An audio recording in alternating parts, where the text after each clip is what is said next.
को थोड़ा आगे कर दिया गया है। तो ये जो अब आप कैबिनेट का स्वरूप देख रहे हैं, सारे जितने भी कैबिनेट जो बिहार की होगी वो इस वक्त मौजूद है मंच पर, तो इसका जो आकलन है वो क्या करेंगे ऋषिकेश? क्योंकि अनुभव, राजनीतिक संतुलन और युवा ऊर्जा, ऐसा लग रहा था ना कि उसका एक मेल देखने को मिलेगा और आने वाली जो सरकार होगी उसकी दशा और दिशा भी तय करेगा। तो अब आप कैसे देखते हैं कैबिनेट? नहीं, देखिए दिव्या, नीतीश कुमार के लिए, उनकी सरकार के लिए अब सबसे बड़ी चुनौती फिर परफॉर्मेंस करना है। अब ये बात नहीं चलेगा कि नीतीश कुमार की सेहत खराब है या नीतीश कुमार के पास काम नहीं करने दिया जा रहा है। जो 3-4 अहम चीजें हैं, खास करके कि जीविका दीदी की चर्चा बहुत हुई कि आप खाते में 2 लाख रुपए देंगे रोजगार के लिए, नहीं देंगे, और खाते में नहीं दे भी दे तो कम से कम आप उद्योग धंधे बिहार में लगा पाते हैं कि नहीं लगा पाते हैं, ये सबसे बड़ी चुनौती है। बीते 20 साल में नीतीश कुमार का सबसे कमजोर नस अगर कोई रहा राजनीतिक तौर पर तो यहाँ के उद्योग धंधे और एम्प्लॉयमेंट का रहा। वो शायद वहाँ की सरकार नहीं रोक पाई। अभी भी जो पलायन है अन्य राज्यों में वो बदस्तूर वैसे ही जारी है, और उसमें सबसे बड़ी चुनौती नीतीश कुमार की सरकार के लिए यही है।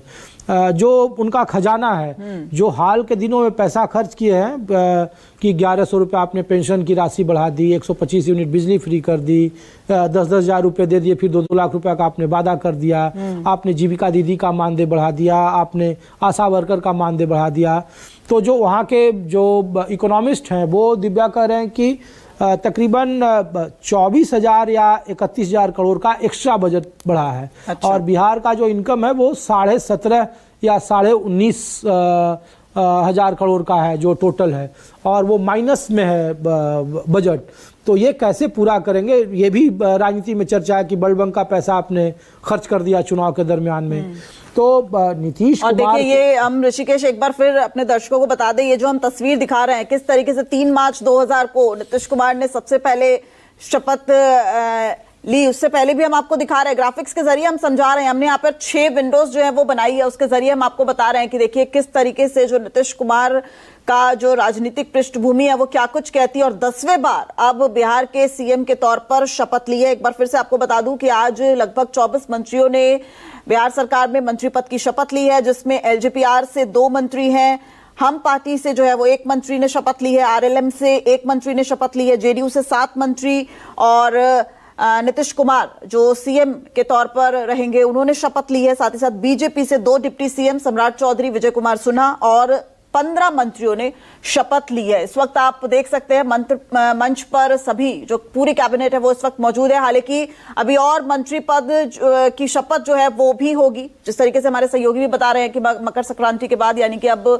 जनवरी में ऋषिकेश ये दूसरा एक शपथ ग्रहण समारोह हो सकता है। संभावना है इसकी दिव्या। देखिए महुआ से एलजेपीआर जिसके बारे में आप पूछ रही थी, हाँ। कहा गया कि बड़ा कमजोर सीट दे दिया। हालांकि वहीं से उपेंद्र कुशवाहा अपने बेटे के लिए टिकट चाहते थे, दीपक प्रकाश जो मंत्री बने हैं, लेकिन वो आखिरी वक्त में कोटे में चला गया चिराग पासवान के, और वो चुनाव जीते और बाकायदा उनको मंत्री बनाया गया है। तो एक कोशिश जरूर है, और जो हम लोग बार बार कह रहे हैं कि बीजेपी को अब परफॉर्म करना पड़ेगा वहाँ उन इलाकों में, और खास करके देखिए कि अब बंगाल में चुनाव है वहाँ पे, और जो सीमांचल का इलाका है उधर से जो घुसपैठिए का मामला आता है, या फिर बॉर्डर का, नेपाल की सीमा जुड़ती है, बांग्लादेश की सीमा जुड़ती है, तो उन इलाकों में ये लोग कैसे काम करते हैं, बिजली पर जो सब्सिडी का पैसा जा रहा है ये, और उद्योग धंधे बार बार जो भागलपुर में भी पावर प्लांट बना अडानी का, और जिसको लेकर कई तरह के सवाल उठे। तो बिहार में अभी भी उद्योग के नाम पर दिव्या आप कहीं भी चले जाएं, आप अगर यहाँ से रिपोर्टिंग करने जाए पटना को छोड़ दें तो आपको एक कॉफ़ी कैफे डे का कोई शॉप नहीं मिलेगा। अगर आपको कॉफ़ी पीना है अच्छा तो आपको फिर वो चौपाल पर चाय अच्छी मिल जाएगी आपको। तो ये वहाँ का अभिशाप है। लोग कहते हैं कि वहाँ लेबर सस्ते हैं, वहाँ के लोग इतने टैलेंटेड हैं, इतने लेबोरियस हैं, बावजूद इसके उद्योग धंधे क्यों नहीं हैं। लोग कहते हैं कि ज़मीन का वहाँ सबसे ज़्यादा ज़मीनों को लेकर बड़ा विवाद है, लेकिन ये बाजी बजा नहीं है। और नीतीश कुमार की सबसे बड़ी ताकत भी यही रही दिव्या कि बीते 20 साल के चुनावी इतिहास या राजनीति में आप किसी भी राज्य के नेता के पास चले जाएं, एंटी इनकम्बेंसी होता ही होता है। नीतीश कुमार ने जो वुमेन एम्पावरमेंट का काम जो एक महिला नहीं कर पाई, दिल्ली में रेखा गुप्ता कितना कर पाएंगी आप जानती हैं, लेकिन नीतीश कुमार ने किया। वो साइकिल योजना से वो शुरू हुआ। सबसे बड़ी बात, जब इतना बड़ा मैंडेट मिलता है तो आपकी जिम्मेदारी भी बढ़ जाती है, लोगों की उम्मीदें तो बढ़ती हैं। नहीं, बिल्कुल, इसीलिए नीतीश कुमार की पहली पसंद शुरू से वो महिला सशक्तिकरण के लिए। आप साइकिल योजना से लेकर चले जाएं आप, तो ऐसा बिहार में कोई योजना नहीं जो महिलाओं को आधार बनाकर नहीं किया गया हो। पंचायत में 50% आरक्षण अगर किसी ने दिया तो नीतीश कुमार ने कब का दे दिया था। और उसके बाद से ही बिहार में जो मुखिया, पंचायत समिति, जिला परिषद या जो महिला पसंदीदा वोटर हैं नीतीश कुमार की, तो वो सिर्फ इस वजह से हैं। तो महिलाओं के लिए इनको देखना पड़ेगा कि आप किस तरीके से उनके सशक्तिकरण के लिए आगे बढ़ा रहे हैं। खास करके स्वास्थ्य एक बड़ी चुनौती है दिव्या, क्योंकि स्वास्थ्य में सबसे ज़्यादा आप सफदरजंग में, एम्स में, आप मुंबई चले जाएं, सबसे ज़्यादा भीड़ बिहार के रोगियों की होती है। कई सारे संक्रमित बीमारी हैं या बहुत ही जटिल बीमारियां हैं बिहार में। और अब क्या लग रहा है, पोर्टफोलियो जो है वो कब तक दे दिया जाएगा, क्योंकि उसको लेकर भी चर्चाएं जो हैं वो हो ही रही हैं। कल भी चूंकि अमित शाह शपथ ग्रहण के एक दिन पहले ही पहुंच गए, तो भी संजय झा, ललन सिंह, उनकी बैठक अमित शाह के साथ हो रही थी। तो कहीं ना कहीं पोर्टफोलियो भी डिसाइड हो ही चुका है। बस नहीं, वो हमको लगता है पोर्टफोलियो पर लगभग सहमति बन गई है। और शुरू में दिक्कत था, कुछ पोर्टफोलियो पर कहा जा रहा था कि आप हमें दे दें, लेकिन नीतीश कुमार के पास जो था, जैसे उनके पास शिक्षा है, उनके पास ग्रामीण विकास है, उनके पास गृह तो रहेगा ही रहेगा, उनके पास जल संसाधन है, तो ये जो उनके पास ऊर्जा है, तो ये सब चीज़ें, स्वास्थ्य बीजेपी के पास है, जो रूरल डेवलपमेंट, अर्बन डेवलपमेंट है, शहरी आवास, वो बीजेपी के पास ही है। कुछ पोर्टफोलियो बीजेपी के पास आएंगे। हाँ। अब वो थोड़ा इंतजार करना सीटें बढ़ी हैं बीजेपी की, इसलिए। और बिल्कुल, क्योंकि बीजेपी को परफॉर्म करना है। बीजेपी की जवाबदेही अब नीतीश कुमार से ज़्यादा है। बीजेपी के पास ये मौका है कि अगर बीजेपी ने इस बार परफॉर्म नहीं किया तो फिर आने वाले वक्त में अब वहाँ मुख्यमंत्री का स्कोप तो भारतीय जनता पार्टी के पास ही है। नीतीश कुमार की आखिरी पारी है, 2025 में वो 10वीं बार मुख्यमंत्री बने हैं। अब 11वीं बार होंगे नहीं होंगे तो भविष्य की बात है। लेकिन ये तो पिछली बार भी कहा जा रहा था, जब बीजेपी के साथ नीतीश कुमार आए तब भी ऐसा लग रहा था कि आखिरी पारी है। ऐसा लगता है ना, नीतीश कुमार तो धुरंधर हैं, पता नहीं चलता कि वो, उनके अंदर एक करिश्माई ताकत मुझे तो यहाँ पर दिखाई देती है। दिव्या, उनका स्वास्थ्य भी एक बड़ा अहम फैक्टर है। लेकिन अब एक और चेहरे की यहाँ पर बात करना चाहूंगी, विजेंद्र प्रसाद यादव। 80 साल की उम्र में वो सबसे वृद्ध मंत्री जो है, उन्होंने शपथ ली है। आप देखिए कि दिव्या, अगर विजेंद्र प्रसाद यादव न रहे तो उस पूरे कोसी का जो इलाका है उसका समीकरण ही पूरा बिगड़ जाएगा, जनता दल यूनाइटेड और बीजेपी का। अच्छा, एक ये बड़ी दिलचस्प चीज है, देखिए, बिहार फर्स्ट या फैमिली फर्स्ट, यहाँ पर हमने आपको बताया। देखिए, उपेंद्र कुशवाहा के बेटे जो है उन्होंने शपथ ली है। स्नेहलता कुशवाहा सासाराम से विधायक हैं, और अब दीपक प्रकाश जो है वो वर्तमान में अब मंत्री होंगे। और दीपक प्रकाश के बारे में तो देखिए, अब उन्होंने चुनाव भी नहीं लड़ा, लेकिन एमएलसी से, यानी विधान परिषद से वो एंट्री करेंगे कैबिनेट में। तो ये जो बिहार फर्स्ट या फैमिली फर्स्ट, इसकी तो लगातार बात बीजेपी भी करती रही है कि हम परिवारवाद को बढ़ावा नहीं देंगे। तो अब ये तस्वीर क्या है? नहीं, देखिए, इस पर हम लोग चर्चा कर रहे थे, और ये मंत्रिमंडल में जो सबसे कमजोर कड़ी आप कह लीजिए या सबसे ज़्यादा विवादित कड़ी कह लीजिए, जिसके लिए जवाब देना पड़ेगा। और हम लोग जब पूछ रहे थे तो बोले बीजेपी के प्रवक्ता कि आप आरएलएम के प्रवक्ता से जवाब लीजिए ना इसका। ये इसके लिए हम लोग, ये हमारे कोटे में नहीं है, ये उपेंद्र कुशवाहा के कोटे में है। और उपेंद्र कुशवाहा किसे मंत्री बनाना चाहते हैं ये वो तय करें। तो मंत्री वो बनाना चाहते हैं जो 4 में से अपने बेटे को बनाना चाहते हैं, पत्नी को भी नहीं। तो जो मैक्सिमम राजनीति में ना जगह लेने की बात है। देखिए, भारतीय जनता पार्टी और पार्टियों से अलग इसलिए, और नीतीश कुमार भी इस मामले में अलग है, कि नीतीश कुमार चाहते तो अपने बेटे को कब का ले आते। इतना बड़ा मैंडेट है कि एमएलसी बना देते। लेकिन यहाँ तो कोई कोर कसर नहीं छोड़ी ना, वो सासाराम से विधायक है, पत्नी महुआ से चुनाव लड़वाना चाहते। जो संजय सिंह नल्ले पीआर कोटे से मंत्री बने हैं, उसी सीट से दीपक प्रकाश के लिए उपेंद्र कुशवाहा टिकट मांग रहे थे। और जब सीट का बंटवारा हो रहा था दिव्या, तो आखिरी वक्त में इन्होंने कहा था कि एनडीए में ऑल इज नॉट वेल, अभी तक नहीं है, जो रात में इनका बयान आया था। और फिर वो अगले दिन अमित शाह से मिलने आए दिल्ली में, और फिर वापस गए। तो उसी बैठक में ये तय हुआ था दिव्या कि उनका कमिटमेंट वो पूरा करेंगे। और सवाल तो पूछे जाएंगे, चूंकि अब देखिए, जो आरोप विरोधी विरोधियों पर आप लगाते हैं, वो तो आपके घर में भी। 6 महीने के भीतर इनको सदस्य बनना पड़ेगा। तो जो एमएलसी की वैकेंसी आएगी हमको लगता है मार्च के बाद। और बीच में जब वो सीटों का बंटवारा चल रहा था तो उपेंद्र कुशवाहा कुछ नाराज नजर आ रहे थे, तो फिर वो दिल्ली पहुंचे। उसकी उनकी नाराजगी का जो इनाम है या फलसफा है, वो देखिए कि उनके बेटे पर पड़ा, दीपक प्रकाश पर, और टिकट भले ही नहीं दिलवा पाए लेकिन मंत्री तो बनवा दिया उनको, और एमएलसी भी लगभग तय ही है, क्योंकि 6 महीना के अंदर सदन का सदस्य होना पड़ता है तो हो जाएंगे। लेकिन यही है, देखिए खुद राज्यसभा के सांसद, पत्नी सासाराम से विधायक और बेटे को मंत्री बना दिया। पत्नी को बनाते तब भी काम, लोगों को आलोचना कम होता है, हम लोग थोड़ा कम सवाल पूछते, मतलब वो भविष्य की भी सोच कर चल रहे हैं। लेकिन वो भाई तीनों ही चीजें चाहिए, सब कुछ अपने ही परिवार में चाहिए। आप लालू यादव और तेजस्वी यादव को जो कह लीजिए कि खुद मंत्री, बहन सांसद, भाई मंत्री, यहाँ देख लीजिए क्या है। और यही हाल हम का भी है। हाँ बिल्कुल, संतोष सुमन। आप देख, नीतीश कुमार इस मामले में यही, इसीलिए नीतीश कुमार बड़े नेता हैं कि वो लवकुश समीकरण के इतने बड़े नेता होने के बावजूद उनके परिवार का एक व्यक्ति नहीं है राजनीति में। भाई की हालत देख लीजिए कैसे, बख्तियारपुर में एक छोटे से आम घर में रहते हैं। बेटे को देख लीजिए, उसी मुख्यमंत्री आवास में रहते हैं, लेकिन कोई लाव लश्कर नहीं है उनका, कोई सिक्योरिटी जो राज्य सरकार की होती है, और राजनीति में वो नहीं है। इस बार भी बहुत उनके लोगों ने जोर मारा कि आप नालंदा से उनको चुनावी मैदान में उतारिए, उनकी राजनीति में एंट्री। उपेंद्र कुशवाहा से हम लोगों ने कई बार सवाल पूछा, दिव्यांग ने कहा कि निशांत को आना चाहिए, तो वो सबसे बड़े पैरोकार थे। उन्होंने कई बार सार्वजनिक बयान दिया, कहा कि अगर नहीं लाएंगे अपने बेटे को तो पार्टी नहीं बचेगी। अब देखिए उनके पीछे की सोच क्या थी। जो पुत्र मोह होता है ना, वो सबके साथ होता है। तो उपेंद्र कुशवाहा के साथ भी यही है। दीपक प्रकाश को कम से कम पॉलिटिकल एस्टेब्लिशमेंट तो उन्होंने कर दिया कि उपेंद्र कुशवाहा के बाद अगर कुशवाहा में नया नेतृत्व कौन है तो उनके बेटे होंगे। लेकिन इतना था तो फिर राजनीतिक मैदान में उतारते, दंगल में उतारना चाहिए था। अब देखिए जिस तरीके का माहौल था, ये तो कल्पना किसी ने नहीं की थी कि इस तरीके का मैंडेट आएगा। इनके ही नेता को नहीं आभास था। और अगर बात की जाए जीतन राम मांझी के बेटे की, संतोष सुमन की, संतोष सुमन तो देखिए पहले से ही वो थे, 2020 में भी वो थे, और जब लास्ट में जब टिकट बंटवारा हुआ था दिव्या, तो दिल्ली में दोनों में झगड़ा हुआ, संतोष सुमन और जीतन राम मांझी में। अच्छा। राजनीतिक तौर पर, और नाराज होकर जीतन राम मांझी चले गए एयरपोर्ट और कहे कि तुमको जो मन में आता है करो। तो ये बातें थी। दरअसल वो चाहते थे कि उनकी बेटी को चुनावी मैदान में उतारा जाए। जीतन राम मांझी अपनी बेटी को चाहते थे इमामगंज से, लेकिन संतोष सुमन ने वीटो लगा दिया, कहा नहीं। और फिर उनकी पत्नी दीपा मांझी, वो चुनावी मैदान में आई, जीती वो।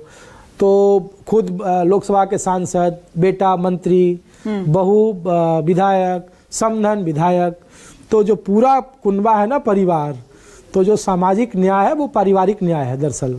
अच्छा। जो हम लोग ये नया आपने टर्म दिया है, ये पारिवारिक न्याय है।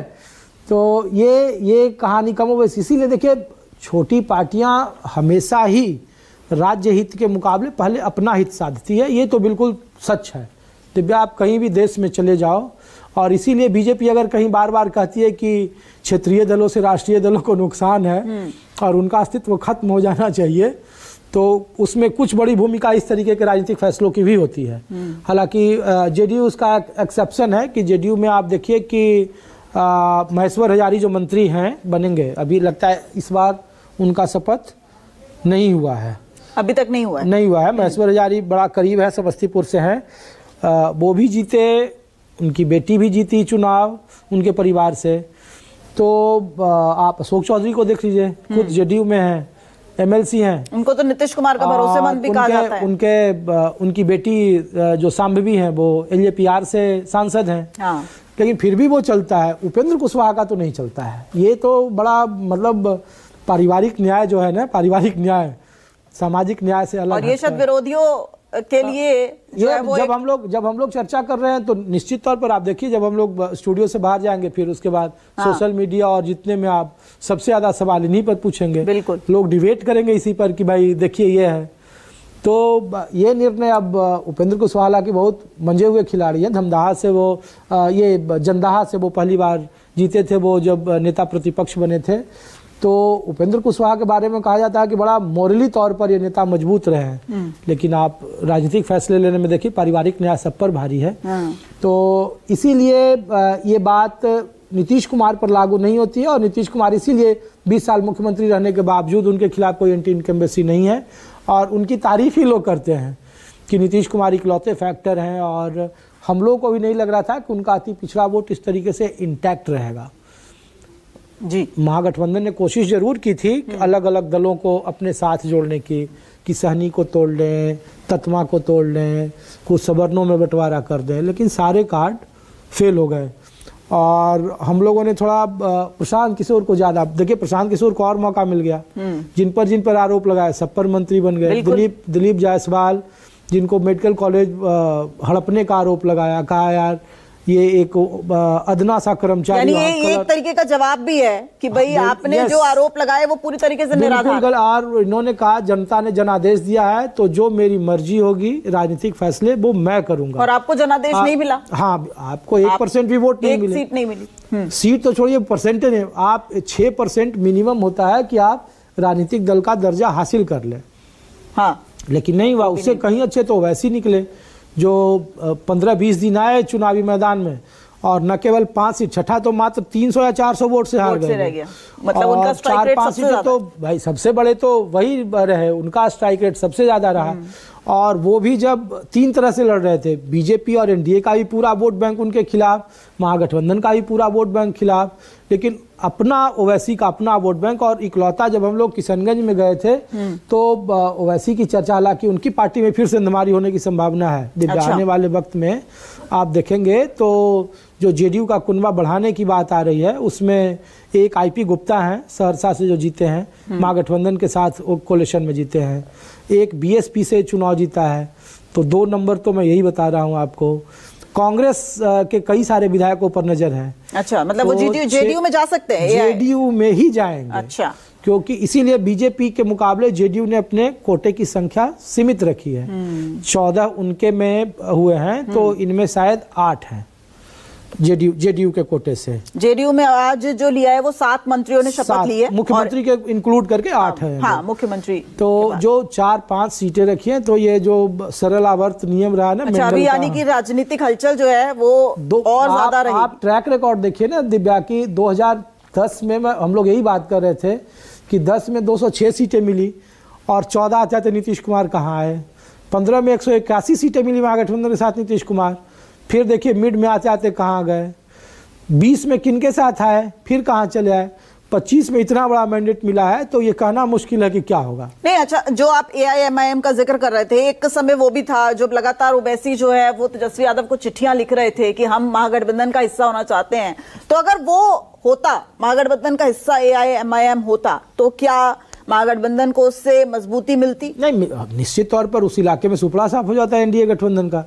लेकिन ये कांग्रेस ने वहां वीटो कर दिया। कांग्रेस किशनगंज की परंपरागत सीट है वो, जब 19 में 39 सीटें जीत गई एनडीए तो 1 सीट किशनगंज हार गई, वो कांग्रेस जीती।